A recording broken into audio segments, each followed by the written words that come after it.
حسرة على الحمامات. ريت سونتر هذايا كانت بطحة والرمال متاع البحر كان واصل لهنا.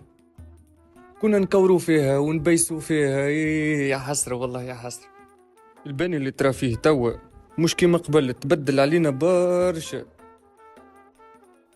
En 1883, la communauté chrétienne ressent la nécessité d'un lieu de culte. Les autorités françaises édifièrent alors en 1884 une église catholique. L'édifice fut démoli en 1976 et une poste fut construite à sa place. En 1921, un entrepôt fut transformé en école pour filles. Sa directrice y introduisit un cours de broderie pour encourager la scolarisation des filles musulmanes. Depuis 1968 et jusqu'à ce jour, ce bâtiment fonctionne comme un établissement d'enseignement secondaire. Jusqu'en 1957, Hammamet ne comptait qu'un seul hôtel, l'Hôtel de France, construit au début du XXe siècle. Il servait de lieu pour séjour aux Européens en visite à Hammamet.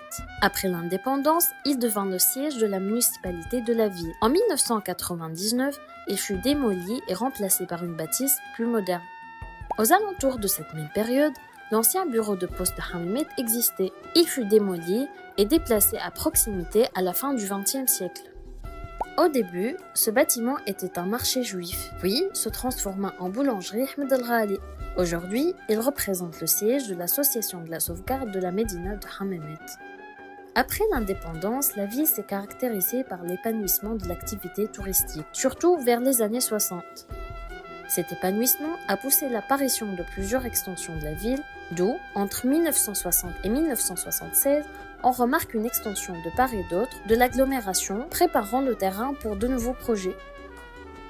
C'est dans cette dynamique que le centre de shopping et de loisirs touristiques de Hammamet, inauguré en 1979, a redéfini l'usage de l'espace et dynamisé le tourisme.